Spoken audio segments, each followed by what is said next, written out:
নমস্কাৰ টাইমেলৈ স্বাগতম জনাই ষ্টুডিঅ'ত মই বিচিত্ৰ কোঁৱৰ এই মুহূৰ্তত লৈ আহিছোঁ এটা গুৰুত্বপূৰ্ণ খবৰ ৰাজ্যত সংঘটিত হৈছে ইটোৰ পিছত সিটো অঘটন এইবাৰ বাইক আৰক্ষীৰ ওপৰত পুনৰ বাগৰি প্ৰকাণ্ড গছ সংকটজনক অৱস্থাত হাস্পতালত ভৰ্তি কৰোৱা হৈছে বাইক আৰক্ষীগৰাকীক এই মুহূৰ্তত সবিস্তাৰ লৈ আহিছোঁ এই খবৰ আৰু জনাইছোঁ আকৌ বাইক আৰক্ষীৰ ওপৰত বাগৰিল প্ৰকাণ্ড গছ এই মুহূৰ্তৰ এটা ডাঙৰ খবৰ আপোনালোকক জনাইছোঁ ইটোৰ পিছত সিটো অঘটন সংঘটিত হৈছে ৰাজ্যত আৰু হঠাৎ ৰাজপথত বাগৰি পৰে এজোপা প্ৰকাণ্ড গছ আৰু হাহাকাৰ পৰিস্থিতিয়ে বিৰাজ কৰা দেখিবলৈ পোৱা গৈছে পলাশবাৰী থানাৰ সমীপৰ ১৭ নং ৰাষ্ট্ৰীয় ঘাইপথত এই ঘটনা সংঘটিত হৈছে আহত বাইক আৰক্ষীক হাস্পতালত ভৰ্তি কৰোৱা হৈছে সংকটজনক অৱস্থাত হাস্পতালত ভৰ্তি কৰোৱা হৈছে বুলি জানিব পৰা গৈছে ৰাষ্ট্ৰীয় ঘাইপথেৰে গৈ থকা অৱস্থাতেই এই ভয়ংকৰ ঘটনাটো সংঘটিত হৈছে এক ডাঙৰ খবৰ জনাইছোঁ আকৌ বাইক আৰক্ষীৰ ওপৰত বাগৰিল প্ৰকাণ্ড গছ আহত বাইক আৰক্ষীক হাস্পতালত ভৰ্তি কৰোৱা হৈছে ৰাষ্ট্ৰীয় ঘাইপথেৰে গৈ থকা অৱস্থাতে সংঘটিত হয় এই ভয়ংকৰ ঘটনাটো আৰু পুনৰ ৰাজ্যত ভয়ংকৰ ঘটনা সংঘটিত হৈছে ইটোৰ পিছত সিটো অঘটন সংঘটিত হৈছে দেখিবলৈ পোৱা গৈছে এইবাৰ বাইক আৰক্ষীৰ ওপৰত পুনৰ বাগৰিল প্ৰকাণ্ড গছ কেইদিনমান পূৰ্বে মহানগৰীৰ ভূতনাথত অনুৰূপ ঘটনা সংঘটিত হৈছিল এগৰাকী ছাত্ৰী পৰীক্ষাত অৱতীৰ্ণ হ'বলৈ গৈ থাকোঁতেই নিহত হৈছিল আৰু এইবাৰ পুনৰ সংঘটিত হৈছে ৰাষ্ট্ৰীয় ঘাইপথেৰে গৈ থকা অৱস্থাতে সংঘটিত হৈছে এই ঘটনা আকৌ বাইক আৰক্ষীৰ ওপৰত বাগৰি পৰিছে এজোপা প্ৰকাণ্ড গছ আৰু বাইক আৰক্ষীগৰাকীক সংকটজনক অৱস্থাত হাস্পতালত ভৰ্তি কৰোৱা হৈছে বুলি জানিব পৰা গৈছে হঠাৎ ৰাজপথত বাগৰি পৰে এজোপা গছ আৰু হাহাকাৰ পৰিস্থিতিয়ে বিৰাজ কৰা দেখিবলৈ পোৱা গৈছে এক ডাঙৰ খবৰ জনাইছোঁ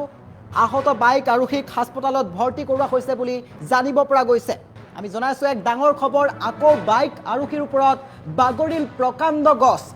ইটোৰ পিছত সিটো অঘটন ৰাজ্যত সংঘটিত হোৱা দেখিবলৈ পোৱা গৈছে হঠাৎ ৰাজপথত বাগৰি পৰে এজোপা প্ৰকাণ্ড গছ পলাশবাৰী থানাৰ সমীপৰ ১৭ নং ৰাষ্ট্ৰীয় ঘাইপথত এই ভয়ংকৰ ঘটনাটো সংঘটিত হৈছে আহত বাইক আৰক্ষীক হাস্পতালত ভৰ্তি কৰোৱা হৈছে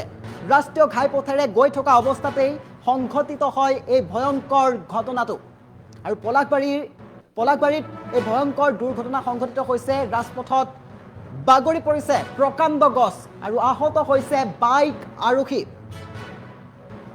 এক ডাঙৰ খবৰ ৰাজ্যত এটাৰ পিছত আনটো অঘটন সংঘটিত হৈছে পুনৰ এক দুৰ্ভাগ্যজনক ঘটনা সংঘটিত হৈছে কামৰূপ জিলাৰ পলাশবাৰী থানাৰ সমীপৰ ১৭ নং ৰাষ্ট্ৰীয় ঘাইপথত হঠাতে এজোপা প্ৰকাণ্ড গছ বাগৰি পৰাত এজন বাইক আৰক্ষী গুৰুতৰভাৱে আহত হৈছে আৰু প্ৰত্যক্ষদৰ্শীৰ মতে বাইক আৰক্ষীজন ৰাষ্ট্ৰীয় ঘাইপথেৰে স্বাভাৱিকভাৱে যাত্ৰা কৰি থকা সময়তে পথৰ কাষত বৃহৎ গছজোপা বাগৰি পৰে আৰু গছজোপা পৰাৰ ফলত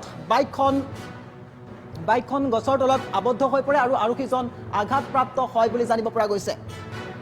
স্থানীয় লোক আৰু পথচাৰীয়ে তৎক্ষণাত উদ্ধাৰ অভিযান চলাই আহত লোকজনক ওচৰৰ চিকিৎসালয়লৈ প্ৰেৰণ কৰিছে আৰু পিছত তেওঁক হাস্পতালত ভৰ্তি কৰোৱা হৈছে বৰ্তমান তেওঁৰ চিকিৎসা চলি থকাৰ খবৰ পোৱা গৈছে এক ডাঙৰ খবৰ জনাইছোঁ কিছু সময় পূৰ্বে ৰাজ্যত ভয়ংকৰ ঘটনা সংঘটিত হৈছে হঠাৎ ৰাজপথত বাগৰি পৰে এজোপা প্ৰকাণ্ড গছ আৰু ইটোৰ পিছত সিটো অঘটন সংঘটিত হোৱা দেখিবলৈ পোৱা গৈছে কেইদিনমান পূৰ্বে মহানগৰীৰ ভূতনাথত এগৰাকী ছাত্ৰী গছ বাগৰি নিহত হৈছিল অনুৰূপ ঘটনা সংঘটিত হৈছে